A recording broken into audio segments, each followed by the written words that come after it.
And what's up, everybody? Welcome back to the channel. It's your friend Cheap Ludes. Look, the Galactic Conqueror Spotlight Sims are tough.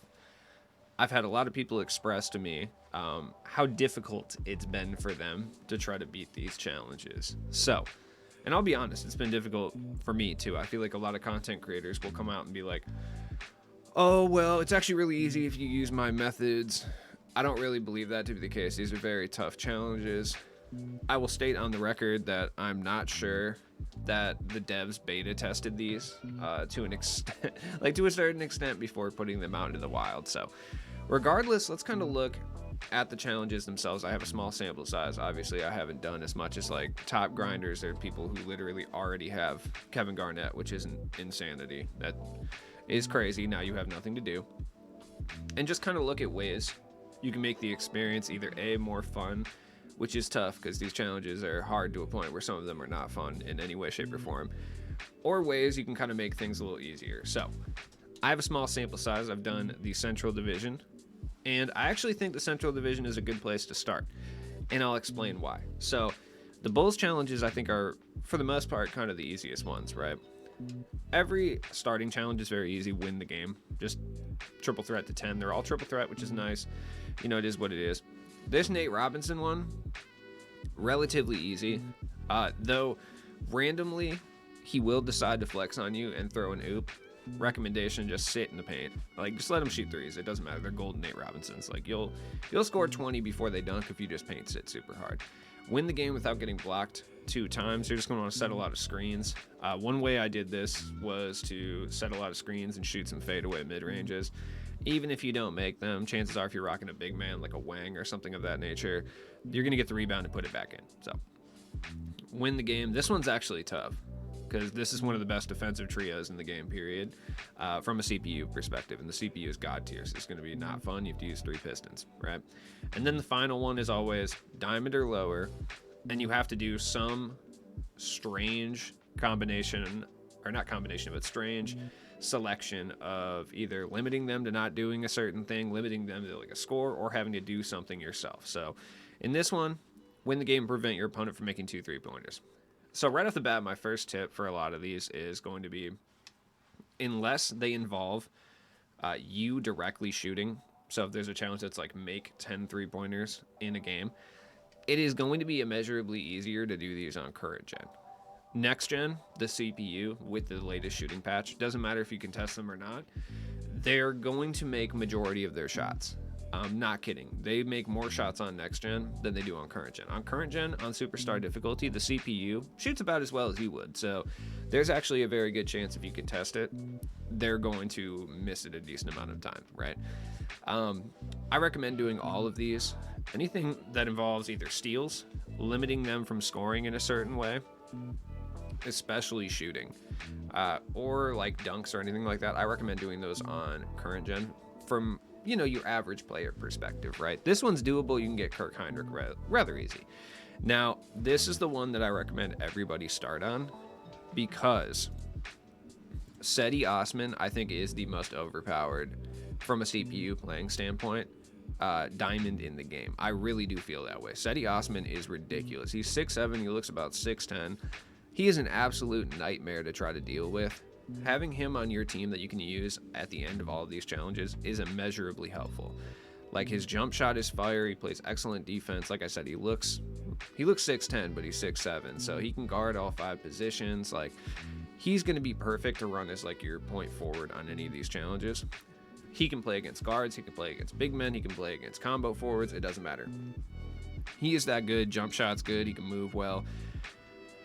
This card in general, just absolute gas. Now, getting there is going to be a little bit of a different situation. Like, this Varejao one, by the way, if you're trying to harvest steals, this is the one right here. You can rip Anderson Varejao like crazy. Blocking, oof. Win the game, block at least 2 shots as a team. This one's kind of tough. By the way, it shows Ricky Davis, but it's Anderson Varejao in the game, not Ricky Davis. Just pointing that out. This is probably the hardest challenge that I had to do because Seti Osman, controlled by the CPU, is borderline Thanos. Like, wait, did I say Thanos? I mean Thanos. You know what I'm saying. I'm sorry, Marvel guys. Excuse me. I'm more of a DC person anyway. Look, Seti Osman will probably give you the most trouble. I've heard things about like Cedric Ceballos' challenge and some other challenges too where they're really, really difficult. But this Seti Osman challenge is difficult for the fact that it doesn't seem like you can do anything to stop the demonic presence that is Seti Osman, the Turkish assassin himself.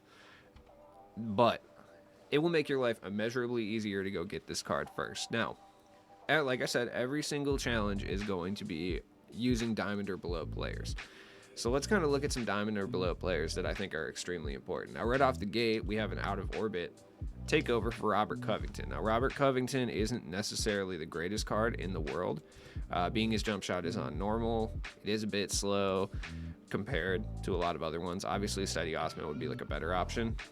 But grinding out these Robert Covington challenges will net you a pretty good card that, just like Seti Osman, will be able to defend all 5 positions to a certain extent. So if you play one of those final challenges and it's against like a Bob Lanier, like Robert Covington can guard him. It's just the only difference between Robert Covington and like Seti Osman is that Robert Covington's not going to be a great primary ball handler because he can't really move like that.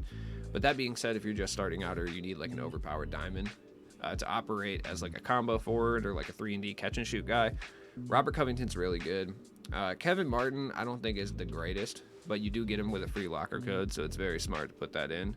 You do need 3 kings occasionally too, so it's like one of those things where it'll be very helpful. Okay, now from a market perspective, are there diamonds that are going to be immeasurably helpful? Yes, Serge Ibaka is very good. Using him in a lot of these challenges is going to be effective. Like, yeah, he can't handle the ball. He's not going to be able to handle the ball, but he plays tight defense. He's got a pretty easy to green jump shot, and he can shoot from deep. That's kind of what you need for some of these challenges. It's all about tailoring your squad, to the challenges at hand. Like, I used Serge Ibaka during the Seti Osman challenge, and I'll be honest, as good as Serge Ibaka is, he had trouble with Seti Osman because Seti Osman was able to blow past him every single 5 seconds because he was running the speed of light. So, someone like a Daryl Dawkins may even be a better option, but Serge Ibaka, relatively cheap, and he's going to help you in a lot of these challenges for sure. You can pick him up for extremely cheap. Some other guys that'll help. Wesley Person is always really good. Like, if you're looking for a budget option, especially if you are able to shoot threes in these challenges, like, he's got a really good jump shot. It's really easy to green. It's fast, too. He plays pretty good defense, and he's got good size, and you can get him for very, very cheap. So he is kind of a lifesaver, specifically for the Kirk Heinrich challenge or any challenge that involves, like, small guards. Gary Payton II is the key right here. Off anchor and glove, some of the best offensive tendencies in the game. Jump shot is meh, but he plays super, super tight off-ball defense. You can let the CPU just kind of hold Gary Payton down, and he'll ball out, dude, honestly. So he is, I would say, kind of imperative for those small guard challenges. I know instinctually you're going to want to use like diamonds and stuff like that, but Gary Payton II, he single-handedly held that Kirk Heinrich challenge down. He was not letting Kirk Heinrich go. That was a good time. None of the Cosmic guys I think are really that good. Like, Caron Butler is solid if you need someone for, like, any type of Wizards challenges. He's like an okay 6'7" small forward guard that you can use in some of these. Jason Terry is actually pretty good as well, and he's relatively cheap. He has really, really good defensive tendencies as well. Defensive tendencies are important because you're playing triple threat, and a lot of these are involving not allowing the other team to do certain things. Having someone with high shot contest tendencies are huge. So if you are playing off-ball defense, you have them playing tight on, like, let's say, Kirk Heinrich, and you're not able to make the switch over there, it's important to have guys who are going to contest the shots on their own. And Jason Terry does do that, so that's what's up, obviously. I'm looking at some other diamond or below guys that I really enjoy that I think are very helpful. Giannis is good, but he lacks a lot of badges, and honestly, with the CPU being as cracked as they are, if, for instance, like, you have to attack the rim, only having like bronze clamp breaker and bronze quick first step is going to be rough. You're not even really going to be able to do backdoor cuts on like a Seti Osman because he's going to pick it off every time because he has so much speed it should be illegal for some reason, even though his speed's only an 88 on the game, doesn't matter. Gervin's pretty good as well. He's got a big body. He can kind of guard 5 different positions. He's not the greatest defender. Thurl Bailey is the guy, though. Thurl Bailey is this dude. Just like Seti Osman, You can use Thurl Bailey in every single challenge, and he will be effective. Like 6'11", but he's fast at the same time. Jump shot very easy to time. He's gonna rebound. He's gonna play defense. He can match up with anybody. You know, granted, like if he's against like a very fast guard, it's gonna be a bit of a problem. But for the most part, looking through all of the players, I can't find a player besides Thurl Bailey that is able to match up so well against every type of player you'll be playing against in that final challenge. Like, yeah, you might have some issues with like a Dennis Johnson or, you know, like a Jamal Murray, Del Curry kind of. Del Curry actually he kind of matches up nice with, but some of those smaller guards are going to be kind of an issue. But at the same time, big man, guard, forward, doesn't matter. Thurl Bailey can box him up, and there are badged up Thurl Baileys out there as well, so kind of look for any additional gold badges or anything of that nature. Most people have Thurl Bailey because they're grinded level 40, but if you don't, he's like 10,000 MT, and I promise this is a solid investment. Like, you're going to be ready to go. If you need dunks for cheap, by the way, Russell Westbrook is what's up. You do have to use 3 rockets at some point, so I recommend going to pick this card up anyway, just because rockets are hard to come by.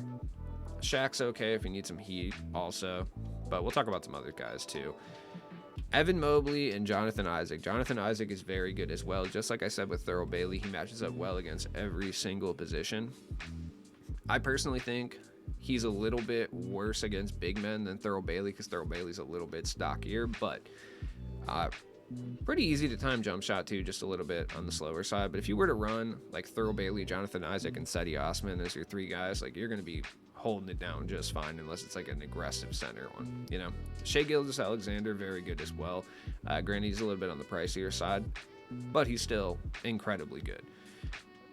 Honestly, Markelle Fultz is decent too. He's not the greatest defender, but he can score in bunches. And of course, Taco is going to be up there as well. Taco is very expensive now, so if you don't want Taco or you don't plan on using him, I would sell him for, you know, 16, 17K. A lot of people are going to be using Taco. There is a challenge where you have to play against 3 Tacos. Evan Mobley is good too, and he's about 7, 8K. His jump shot's really slow, but he plays really tight defense, and he's just incredibly solid. Luol Deng, I don't know what it is, but he's just been irritating me, but he's very, very good also.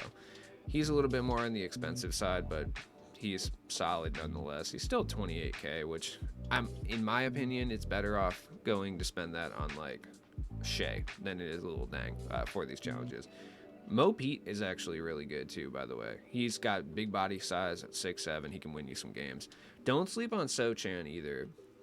I haven't seen a lot of people talk about this card specifically for these challenges, but for the diamond or below, really easy to green jump shot, granted a little bit slow. 6'9", looks about 6'11". Like, plays excellent defense, can play all 5 positions. I mean, he's good. He's just not going to be handling the rocks. You can't use him as like your primary ball handler like you can like a Thurl Bailey or Jonathan Isaac, which I don't recommend running those guys as your primary ball handler, but you can use them. It's not like So-Chan can't do it. He's just like not quite as good. KPJ is always up there too. He's super cheap also. Even going back to season 2, like Kareem is in the token market, and he's going to help you in some post move challenges 100%. Diamond Artest is still out there as being totally fire as well. Not as great from a badge perspective, but very, very good nonetheless. Ben Simmons will help you out in some of these too, and you can get him for relatively cheap. George Mirasan. I wonder what he's going for at this current moment. Yeah, he's going for about 10K. He's cheaper than Taco. You should pick him up instead of Taco. Save some MT, honestly. None of the transcendent guys. Kristaps is obviously always going to be a guy that people want to use for diamond or under because he's really, really good. Season 1 cards I would avoid. Now let's look at some other guys that I think are going to kind of benefit you for sure. In the token market, I mean, you have the moments guys. Now these guys will help you out for any challenges that you need to use certain players for certain teams for. You know, you can get these guys for relatively cheap token-wise. Tokens are basically worthless at this point. Like, Duren helped me out a lot because I had to use multiple Pistons players a few different times. Zubac is going to help a little bit because you got to use multiple Clippers players, you know, stuff like that. It's also worth going to check out the Season 2 and Season 1 Takeover Option Pack, you know, a little expensive, but, you know, it's all good.